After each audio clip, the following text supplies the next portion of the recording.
जय हिंद दोस्तों, स्वागत है आपका इंग्लिश ग्रामर के मिसलेनियस प्रैक्टिस सेट में, जो कि आपकी एयरफोर्स, आर्मी, नेवी तथा वैसे लोगों के लिए भी इम्पोर्टेंट है जो कि बोर्ड एग्जाम्स की तैयारी कर रहे हों, यानी कि मैट्रिक और 12th के लिए। ठीक, तो चलिए हम सेशन को स्टार्ट करते हैं और सबसे पहला प्रश्न देखते हैं बिना किसी देरी के। टोटल इसमें आपको 20 प्रश्न देखने को मिलेंगे जो कि मिसलेनियस होंगे। तो सबसे पहला क्वेश्चन देखते हैं। कह रहा है, I am sure he will grab the chance to earn some extra money. Sentence improvement है, यानी कि टू अर्न की जगह क्या होगा। ऑप्शन है मेरा A of earns, B to earned, C to earns और डी नो इम्प्रूवमेंट। तो ऑफ के बाद याद रखिएगा, ऑफ के बाद हम V1 का प्रयोग करते नहीं हैं। टू के बाद हम V2 या V3 का प्रयोग करते नहीं हैं। टू के बाद हम V5 का ही प्रयोग नहीं करते हैं। टू के साथ केवल हम V1 का ही प्रयोग करते हैं। तो इस आधार पे देखा जाए तो ऑप्शन ए भी खलास होया, ऑप्शन 2 भी गलत, ऑप्शन 3 भी गलत, यानी कि हमारा आंसर हो जाएगा नो इम्प्रूवमेंट। यहाँ पे इम्प्रूवमेंट की कोई ज़रूरत नहीं है, सेंटेंस हमारा जो है बिल्कुल सही है।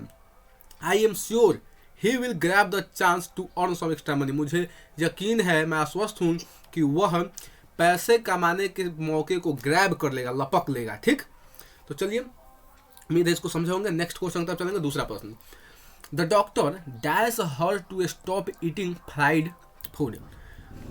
यह जो फिलर है वर्ड बेसिस पे है। ऑप्शन है मेरा ए एडवाइज्ड, बी है कंसाइडर्ड, सी अरेंज और डी एक्सप्रेस्ड। तो दोस्तों बहुत ही इजी प्रश्न है, यहाँ पे हमको वर्ड बेसिस पे फिल करना है। तो डॉक्टर जो है क्या करता है, एडवाइज करता है, कंसाइडर करता है, या अरेंज करता है, या एक्सप्रेस करता है। तो सही आंसर हो जाएगा हमारा ए एडवाइज्ड।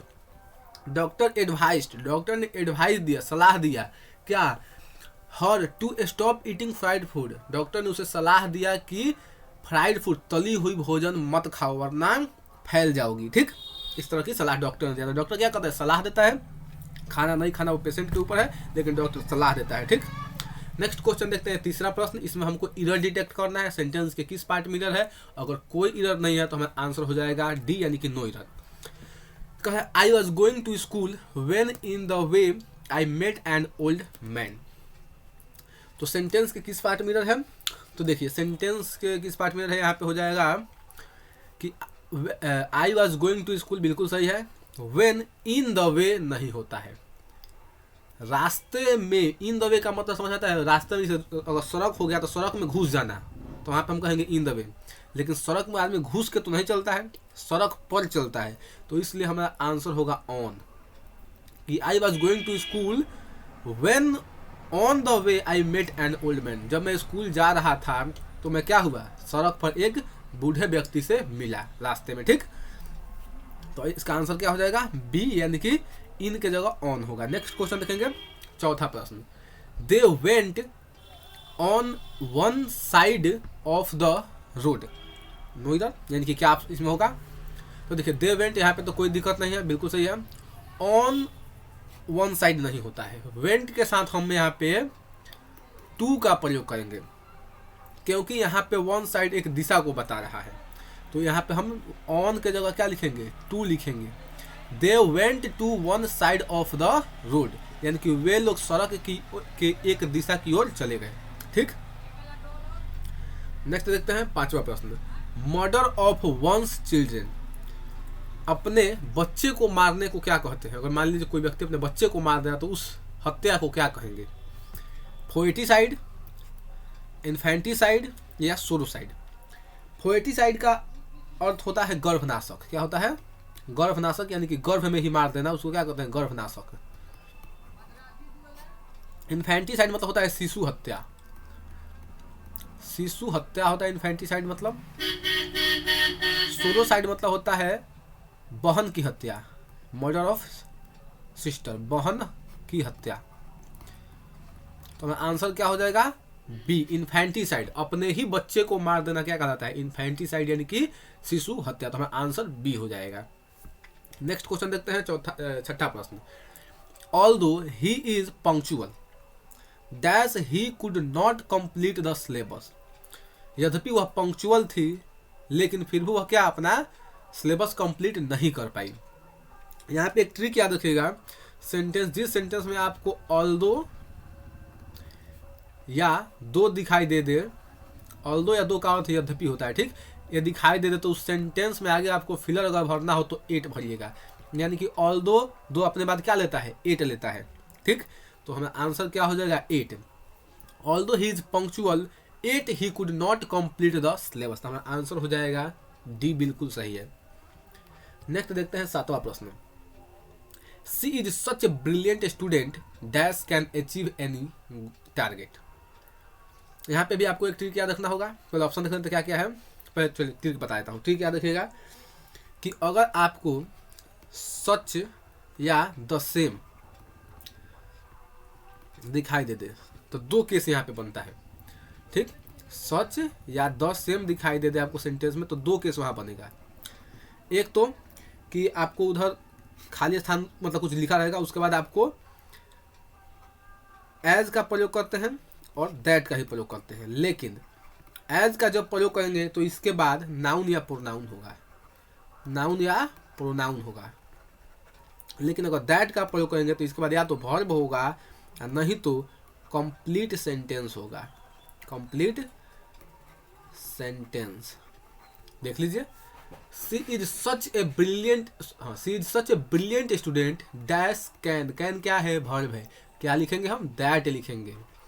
तो मैं आंसर क्या हो जाएगा, that. She is such a brilliant student that can achieve any target. वह इस प्रकार की, इस तरह की इतनी तेज लड़की है, इतनी तेज छात्र है कि वो कोई भी टारगेट को क्या कर सकती है, अचीव कर सकती है। आंसर डी होगा। नेक्स्ट देखते हैं 8वां प्रश्न। She was the poetess of her time. She was the poetess of her time. तो यहाँ पे फोर और फॉर्मर दोनों खत्म होगा क्योंकि हमें यहाँ पे सुपरलेटिव डिग्री चाहिए। हमें क्या चाहिए, सुपरलेटिव डिग्री। अब फर्स्ट भी सुपरलेटिव डिग्री है और फॉरमोस्ट भी सुपरलेटिव डिग्री है। तो यहाँ पे हम कैसे यूज करेंगे, तो याद रखिएगा, जब पहले के अर्थ में यूज किया गया हो तो हम फर्स्ट लिखते हैं, और जब सर्वश्रेष्ठ के रूप में यूज किया गया हो तो हम फॉरमोस्ट लिखते हैं। फर्स्ट का यूज कब, जब पहला के अर्थ में, सबसे पहला। अब फॉरमोस्ट का कब, जब क्या बोले अभी, सर्वोच्च बोले, हाँ सर्वोच्च, सबसे अच्छा के अर्थ में, ठीक। तो देखिए, अगर इससे भी नहीं सर्वोच्च कह सकते हैं, सर्वोच्च। अगर इससे भी ना क्लियर होते, एक और ट्रिक याद रखिएगा कि यदि आपको खाली स्थान दिया गया हो, उसमें फर्स्ट या फॉरमोस्ट भरना हो, प्लस में कोई नाउन हो, ठीक, प्लस में कोई नाउन हो, उसके बाद ऑफ हो, उसके बाद पोसेसिव एडजेक्टिव हो, पोसेसिव एडजेक्टिव, और उसके बाद टाइम दिया गया हो, तो वहाँ पे हम फॉरमोस्ट का प्रयोग करेंगे। किसका, फॉरमोस्ट का। देखिए स्ट्रक्चर, खाली स्थान, पोएटेस क्या हो गया, नाउन हुआ, ऑफ है, हर क्या है, पोसेसिव एडजेक्टिव है, और टाइम है। तो हमें आंसर क्या हो जाएगा, she was the foremost poetess of her time. वह अपने समय की सबसे अच्छी क्या थी, पोएटेस यानी कि कवित्री थी। तो हमारा आंसर हो जाएगा सी, सी बिल्कुल इसका सही आंसर हो जाएगा। नेक्स्ट क्वेश्चन, अगर ये फॉरमोस्ट नहीं होता तो हम फर्स्ट भी लगा सकते थे, लेकिन इसका रहते हुए वो नहीं लगाएंगे, इस बात को याद रखिएगा। 9वां प्रश्न, I had hardly dash time for such activities. यहाँ पे देखते हैं क्या होगा, चूंकि सेंटेंस में हार्डली है, याद रखिएगा हार्डली निगेटिव वर्ड है, क्या है, negative. I had hardly time for such, मुझे इस प्रकार के काम के लिए शायद ही समय होता है, इसका अर्थ होगा। तो हार्डली क्या है, निगेटिव है, और जब हार्डली निगेटिव वर्ड है तो हम डबल निगेटिव का प्रयोग कर नहीं सकते, तो दोनों नॉट नहीं होगा। हार्डली के साथ हम मच का प्रयोग करते नहीं है, टाइम के पहले मच का प्रयोग करते नहीं है, तो एक ही हमारा ऑप्शन हो सकता है any. I had hardly any time for such activities. तो हमारा आंसर क्या हो जाएगा, ए, एनी। नेक्स्ट क्वेश्चन देखते हैं 10वां प्रश्न। Extreme old age when a man behaves like a fool. ये वन वर्ड सब्स्टिट्यूशन है। कह रहा है कि जब आदमी बूढ़ा एज हो जाता है, जब आदमी बूढ़ा जाता है और वह किस तरह का व्यवहार करने लगता है, एक फूल की तरह।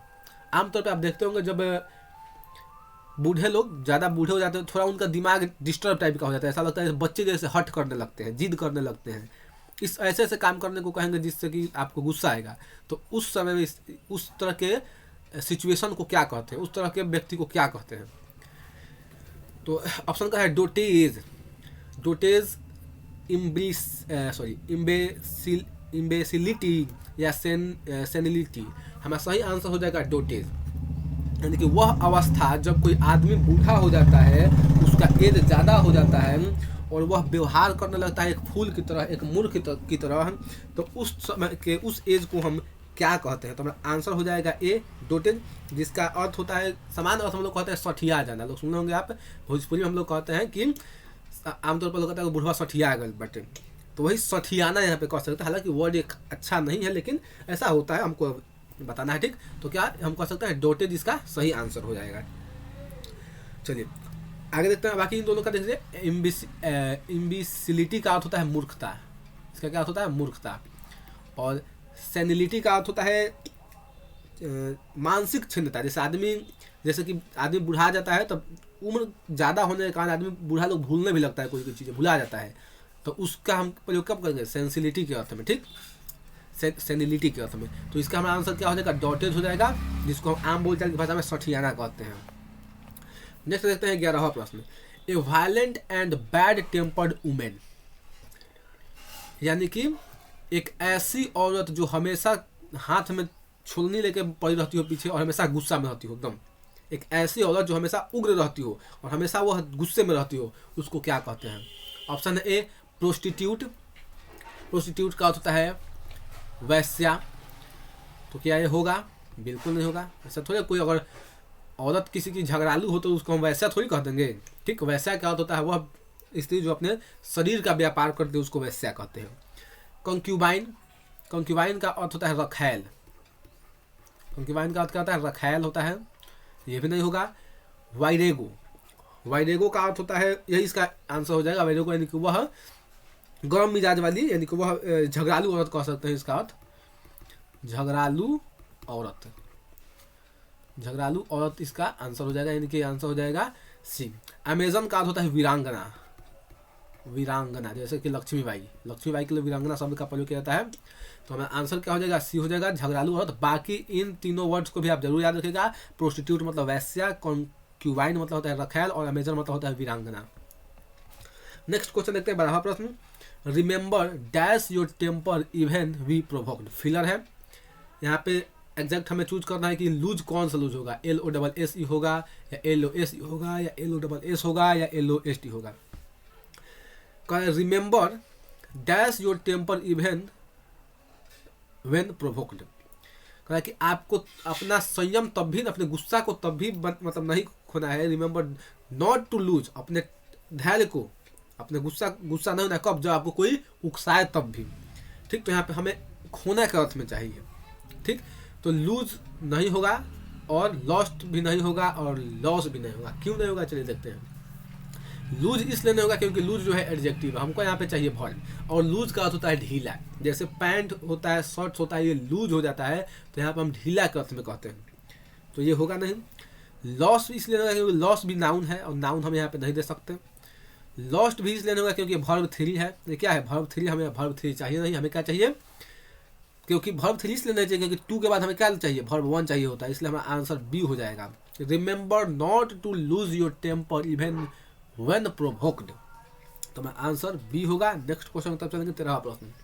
आई am very happy because he is dash kind to me. ये भी फिलर है वर्ड बेसिस पे। तो कह रहा है कि I am very happy because he is dash kind to me. यहाँ पे ओनली होगा नहीं, टू निगेटिव होता है तो टू भी नहीं होगा। क्वाइट और वेरी में सबसे बेहतर होगा वेरी। तो I am very happy because he is very kind to me, मैं बहुत खुश हूँ क्योंकि वह मेरे प्रति बहुत दयालु है। बहुत ईजी है। नेक्स्ट क्वेश्चन 14वां प्रश्न। It is time you dash earning now. याद रखिएगा यहाँ पे ट्रिक है। इट इज टाइम लिखा हो कहीं या इट इज हाई टाइम लिखा हो, उसके साथ हमेशा हम वर्ब का दूसरा रूप प्रयोग करते हैं, इसलिए हम लोग का आंसर हो जाएगा C. It is time you started earning now, ठीक। तो हमारा आंसर सी हो जाएगा। नेक्स्ट देखते हैं 15वां प्रश्न। Plural form of major general. Major general का प्लूरल फॉर्म क्या होता है? ऑप्शन है हमारा A majors general, B major generals, C majors generals या केवल मेजर जनरल।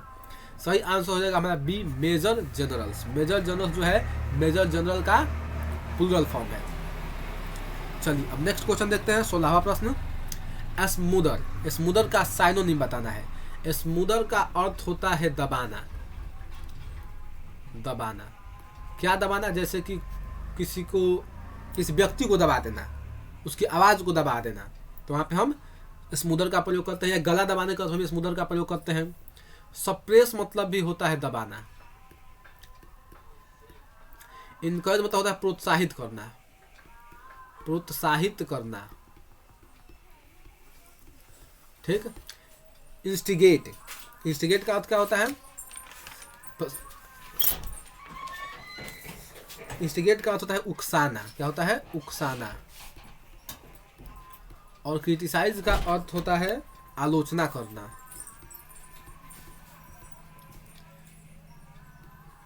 तो हमारा सही आंसर हो जाएगा ए, सप्रेस। स्मूदर का साइनोनिम क्या हो जाएगा? सप्रेस हो जाएगा, क्योंकि स्मूदर मतलब भी दबाना और सप्रेस मतलब भी दबाना। चलिए नेक्स्ट क्वेश्चन देखेंगे अब 17 पर। इरोटिक, इरोटिक इसका भी हमें साइनो बताना है, साइनोनिम। इरोटिक का अर्थ होता है कामुक। कामुक का अर्थ होता है वह व्यक्ति जो हमेशा सेक्सुअल रिलेशन के फेर में रहता है, उसको कामुक बोलते हैं। अट्रैक्टिव का अर्थ होता है आकर्षक। ब्यूटीफुल का अर्थ आप लोग जानते होंगे, सुंदर। रॉयल का अर्थ होता है राजशाही।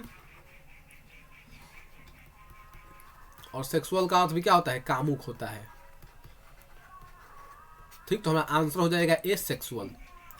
नेक्स्ट क्वेश्चन देखेंगे हम 18वां प्रश्न। I said to her you have done my favour. हमें क्या करना है? तो इसको इनडायरेक्ट स्पीच में चेंज करना है। चलिए देखते हैं। आई टोल्ड हर दैट, यहाँ तक कोई दिक्कत नहीं है। उसके बाद यू क्या है? You second person. Second person किसके अनुसार चेंज होता है? ऑब्जेक्ट के अनुसार। 1 2 3 SON।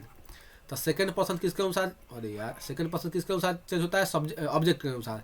ऑब्जेक्ट क्या है? हर। यानी कि हमें यहाँ पे क्या लिखना चाहिए था? सी लिखना चाहिए था, यानी कि गलत हो गया। दूसरा, I told her that she had done. Her क्या है? सॉरी, यहाँ पे माई क्या है? First person. फर्स्ट पर्सन किसके अनुसार? सब्जेक्ट के अनुसार। सब्जेक्ट क्या है? आई। तो यहाँ पे क्या होना चाहिए था? माई। तो ये भी गलत हो गया। तीसरा वाला क्या है? I told her that she had done. यहाँ पे माई लिखा है, यानी कि हमारा आंसर सी जो है बिल्कुल सही है। I told her that she had done my favour. Next 19वां प्रश्न। I found his friends laughing at him. मैंने पाया उसके दोस्त लोग उस पर हंस रहे थे, उसका मजाक उड़ा रहे थे। तो देखिए, he was laughed eight by him. I found him being laughed eight by his friends. I was found being laughed eight by his friend. यहाँ पे आप रूल कोई लगाइएगा तो नहीं बनेगा, यहाँ पे अर्थ के आधार पे बनाना होगा। 3 को इलिमिनेट करना होगा और एक जो चौथा बचेगा हमारा आंसर हो जाएगा। देखिए, आई फाउंड हिज फ्रेंड्स की चर्चा इसमें की गई है, लेकिन इसमें कहीं उस फ्रेंड्स की चर्चा नहीं की गई है, तो इसी तरह कट गया। दूसरा, आई फाउंड हिम, मैंने पाया। आई फाउंड हिम, मैंने उसको पाया। Being laughed eight by his friends, मैंने उसको पाया कि वह अपने दोस्तों के द्वारा उसका मजाक बनाया गया। तो यही वाला हमारा सही आंसर हो जाएगा। क्या हो जाएगा? सही आंसर हो जाएगा। ये वाला क्यों नहीं होगा? क्योंकि यहाँ पे कहा I was found being laughed, इसका अर्थ कहा है कि मैं मतलब मेरे ऊपर हंसा गया। तो हंसा इसके ऊपर नहीं गया था, इसके दोस्त के इसके हिम के ऊपर हंसा गया था। तो इसलिए हम लोग का आंसर बी बिल्कुल सही है। अर्थ के आधार पर इसका हम पैसिव वॉइस चूज करेंगे। 20वां प्रश्न। An allowance paid to wife on divorce. जब कोई व्यक्ति अपनी पत्नी से तलाक लेता है तो उस तलाक के समय जो उसके रख रखाव के लिए गुजारा भत्ता जो देता है उसको क्या कहते हैं? ऑप्शन है ए कॉन्क्यूबिनेज, बी एलिमोनी, सी क्लिक और डी सोमबर। सही आंसर हो जाएगा हमारा बी एलिमोनी। वह पैसा, वह अलाउंस यानी कि वह भत्ता जब आदमी डाइवोर्स लेता है यानी कि जब तलाक लेता है तो अपनी पत्नी को देता है, उसी को क्या कहते हैं? एलिमोनी कहते हैं। हिंदी में इसको कहते हैं गुजारा भत्ता। क्या कहते हैं? गुजारा भत्ता। तो दोस्तों, ओवरऑल ये रहा आज का सेशन, जिसमें मैंने 20 प्रश्न बताए हैं इंग्लिश के और जो कि मिसलेनियस थे। आप कमेंट करके बताइए आपको सेशन कैसा लगा। जैसा भी लगा, अच्छा लगा तो अच्छा बताइए, अगर कुछ कमी रह गई तो बताइए, मैं उसको सुधारने का बिल्कुल प्रयत्न करूंगा। तो चलिए अब यहीं पे हम सेशन को समाप्त करते हैं। बहुत बहुत धन्यवाद आप लोगों का जुड़ने के लिए।